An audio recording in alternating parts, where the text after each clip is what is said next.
I still remember the exact second it happened because it felt like the whole city inhaled and forgot to exhale. It was a gray afternoon, the kind where the air feels heavy even before something goes wrong. I was standing outside the old courthouse downtown waiting for the bus, counting the minutes because I was already late when I noticed an elderly woman sitting on a bench a few feet away from me. She was crying. Not quietly, not politely, but the kind of crying that comes from somewhere deep in your chest when you've run out of ways to hold it in. Her coat was torn, one shoe was missing, and there was a plastic hospital band still hanging from her wrist. People walked past her like she was invisible. Business suits parents with strollers, couples laughing into their phones. I watched dozens of them pass, then dozens more. And I remember thinking, this is one of those moments people talk about later, you know what I mean? The kind of moment that shows you exactly who you are. I had every reason to keep walking. I was 14, broke, stressed, and already carrying more weight than I knew how to name. My family was behind on rent. My backpack had more worry than school books in it. I told myself what everyone tells themselves. Someone else will help someone older, someone smarter, someone with more money and more time. But something inside me wouldn't let my feet move. Maybe it was the way her hands shook. Maybe it was the look in her eyes like a trapped animal that still hadn't given up hope. Or maybe it was my grandmother's voice, the one I still heard even after she was gone, saying, "If you see someone hurting and you can help you stop." So I did. I sat down next to her and said, "Hey, are you okay?" She grabbed my hand like I was the last solid thing in the world.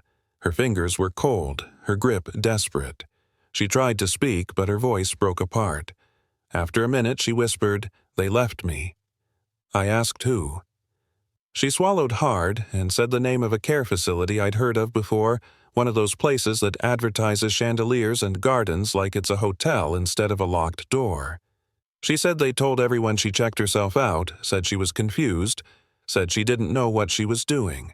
But as she talked, I could tell she knew exactly what was happening, and that terrified her more than anything else. I asked where her shoes were. She shook her head. "They say I don't remember," she said, "but I remember everything." That was the moment I realized this wasn't just a sad situation. It was wrong. Deeply, dangerously wrong. I called my mom, who was working a double shift and sounded exhausted before I even finished explaining. She told me to call the police. I told her I couldn't, that the woman was scared of them, that something bad had already happened. There was a long pause. The kind where you know a grown-up is doing math in their head that has nothing to do with numbers. Finally, my mom said, "Stay with her.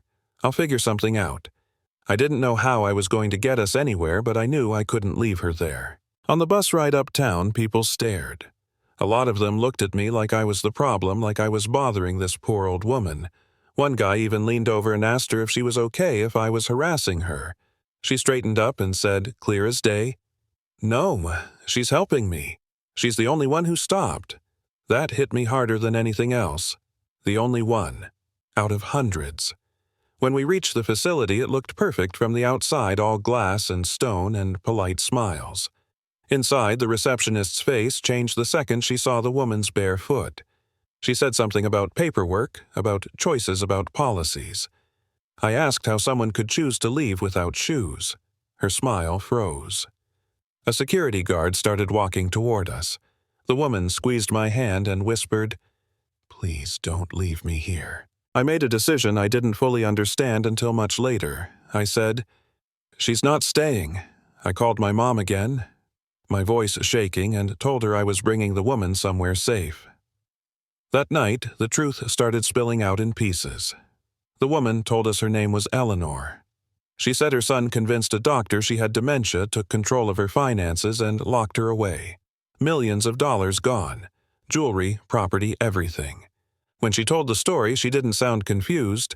She sounded betrayed. My mom listened, her face getting harder with every sentence, the way it does when something crosses from sad into unacceptable. The next few weeks felt unreal. Lawyers got involved. Paperwork surfaced that didn't add up. We learned Eleanor wasn't the only one. There were others, older people with money, and no one left to protect them, declared incompetent by the same doctor sent to the same places. The man who did this to her, her own son, had built an entire system designed to make people disappear quietly. When he realized we weren't backing down, he came after us. Suddenly, my family was being accused of exploitation. Social workers showed up at our door. News vans parked down the street. Kids at school stopped sitting next to me. I heard whispers in the bathroom about my mom being a scammer, about me being manipulated. I'd never felt so small and so angry at the same time. There was a moment late one night when Eleanor told us she would take a deal, give up most of what was stolen just to make the attack stop. She said she couldn't watch my family get hurt because of her. I remember sitting there, my heart pounding, and thinking about all the people who never got a chance to speak up. I thought about that bench downtown, about how easy it is to walk away, and I said, if we stop now, he wins, and everyone else stays trapped.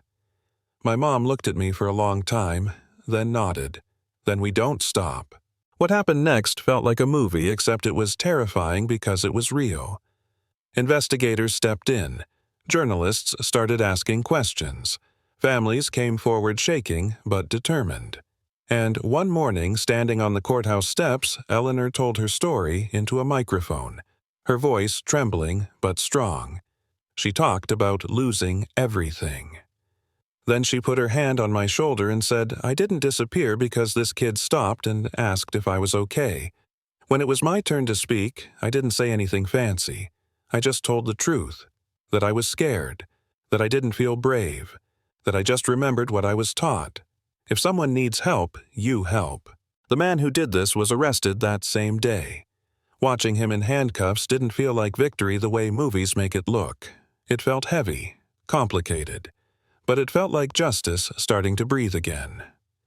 Over time, dozens of people got their lives back. Families reunited, systems exposed. Eleanor started working with advocates to help others. My life didn't magically get easy. We were still us, still struggling, still human.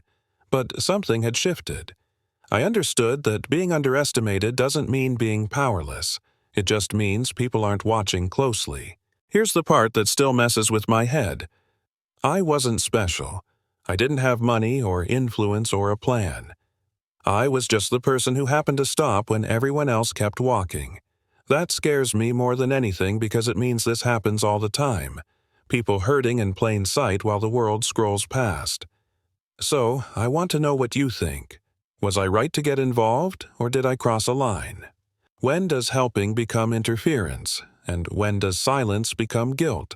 Drop your thoughts in the comments. Tell me what you would have done, and if you've ever seen something wrong and felt that pull to either walk away or sit down and help. Because sometimes the smallest choice is the one that changes everything.